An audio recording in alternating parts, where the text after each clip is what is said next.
I'm a big fan of versatile 2-in-1 devices that bridge the gap between tablets and laptops, which is why a lot of the videos on this channel are dedicated to the Surface line.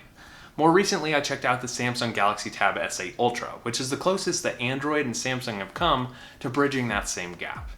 Over the last couple months, I've been using the HP X2, which is widely regarded as one of the best Chrome OS tablets because it also works as a laptop with the included keyboard cover, not unlike the Surface type cover. Now, I honestly think Chrome OS could be the best operating system for bridging that gap, but we'll talk about that in a little bit. After the last couple months, what do I think about the HP X2? Let's talk about it. This is InnoIso, and this is the HP X2 review.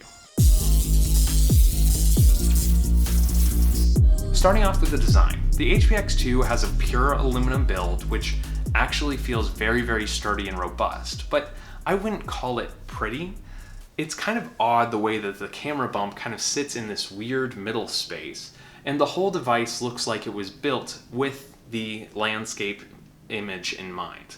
Turning it upright actually looks very awkward. But it does have a full aluminum build, it does feel nice in the hands. I just wouldn't say that this stands up with the iPad Pro or the Galaxy Tab S8 Ultra in terms of design. One thing I really appreciate about the HP X2 is its size. At 11 inches, the screen isn't huge, but it does actually give you enough space to comfortably use as a tablet without being too large to hold in one hand. It's very similar to the size of an iPad Pro 11-inch, even if it's a little bit thicker. What really makes the experience great for me is the included dedicated kickstand that actually magnetizes to the back of the device.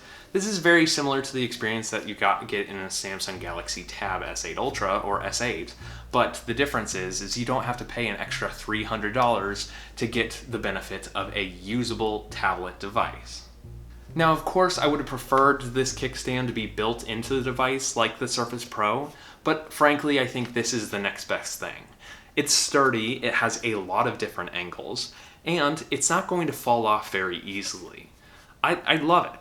The tablet experience on this device is good, but not great. The display is higher than 4K, it's kind of taller than 4K, which is a nice to have, but I don't think I really would notice the difference with the 1080p panel. And it doesn't generally get bright enough to use well outdoors. But it is super crisp and colorful, and watching YouTube videos on this was a treat. The taller aspect ratio a lot of people are a fan of. I don't really care that much whether it's 16:9 because if I'm watching YouTube videos on it, usually those YouTube videos are 16:9 or even wider. And then there's the keyboard and trackpad, which is very, very similar in design to the Microsoft Surface type cover. Now, what's really crazy about this is you don't have to pay $120 for the benefit of a dedicated keyboard. It's like HP knew you were going to use this as a dedicated laptop, and so they included the keyboard and trackpad in the box. What a crazy idea. That keyboard has a relatively standard layout, at least for Chromebooks, and it's got a lot of travel considering how thin it is.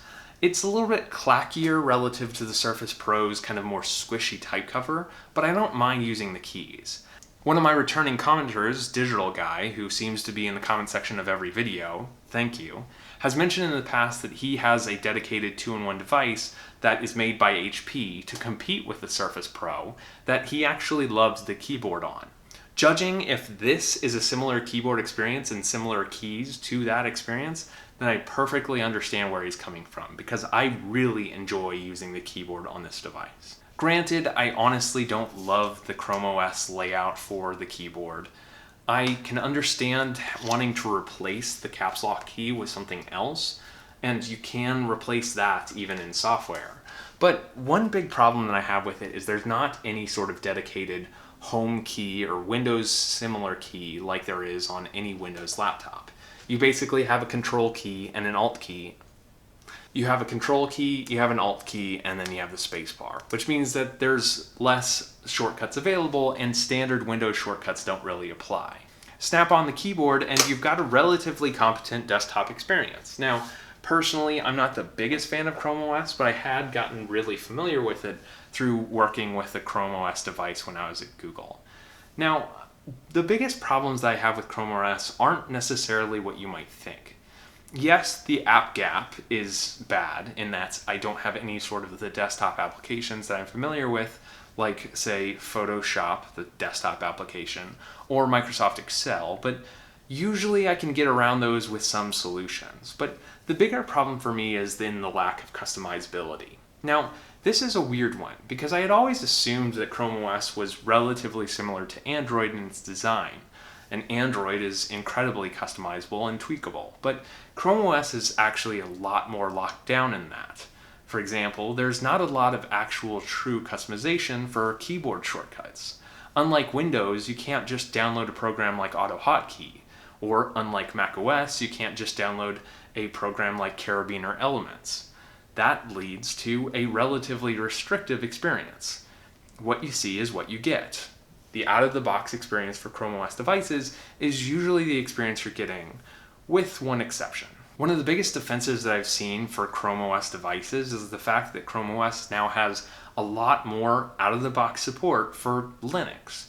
And I think that's great because it offers a lot of versatility to the nerds who are okay with buying a relatively cheap Chrome device that they can then run Linux on, be it Ubuntu or anything else, and then have a competent desktop experience without all of the Windows bloatware. But my problem is I've probably used, I'd say, 6 or 7 different Linux distros over maybe 3 or 4 years' time. And I've tried it again and again and again. And the fact is the user experience is just not there, especially out of the box. It takes a lot of time to get the Linux distro to be the experience that I want, and that is to say, a Windows experience. Now, I say all this based off of my experience of using Linux largely on x86-based laptops. This isn't even an x86-based laptop, it's running a Snapdragon processor, meaning that it's got a support for an even narrower scope of Linux. And yes, there are a lot of Linux distributions that are dedicated to specifically ARM-based processors, but the unfortunate thing is, as you get to fewer and fewer Linux distributions, you get to fewer and fewer places that you can find suitable support when you're trying to find a new program, be it something like a keyboard shortcut sort of program. Now, it could be right now that I'm preaching to a choir of either people who already have broken through this ceiling and use Linux daily, or people who frankly just don't care and are fine with using macOS or Windows. And that's an unfortunate thing. I don't like being in the middle ground here. I would prefer actually being able to give a recommendation on a device like this based off of an experience that just about everyone could have.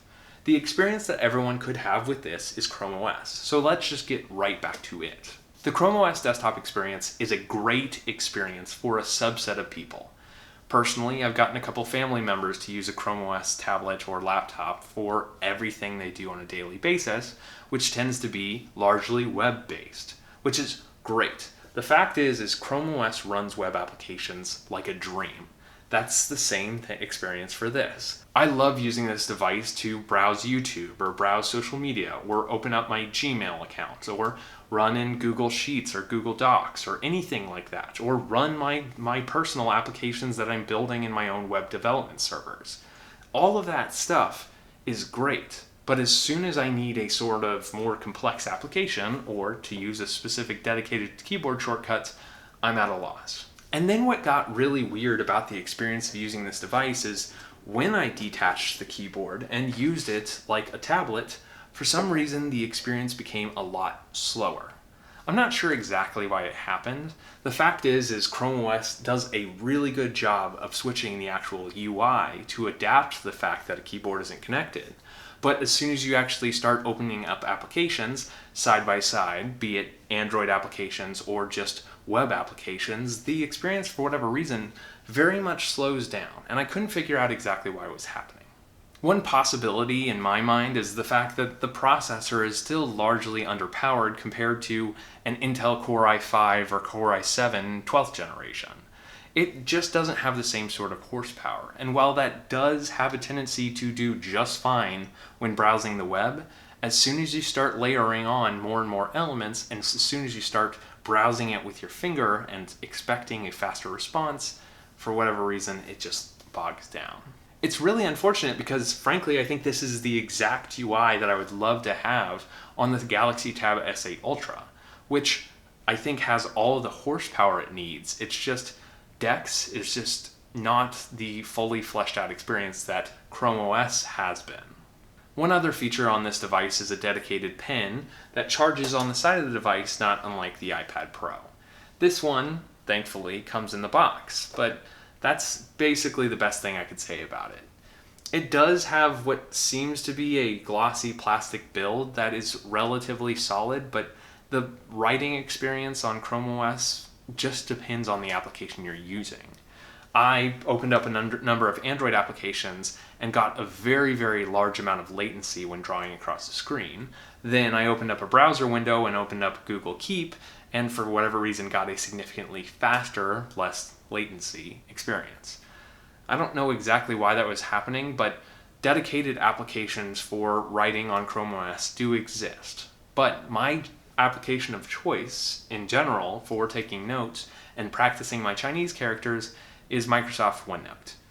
Microsoft OneNote unfortunately does not have an application that works on this device. Instead, you have to use the web app, which is significantly kind of handicapped relative to the desktop Microsoft OneNote application.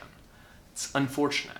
Microsoft knows very well that this device and Chrome OS could be a great competitor to the Microsoft Surface line with Windows 11, which is why I think they've really dialed back the support for Microsoft Office applications on Chrome OS over the last couple of years.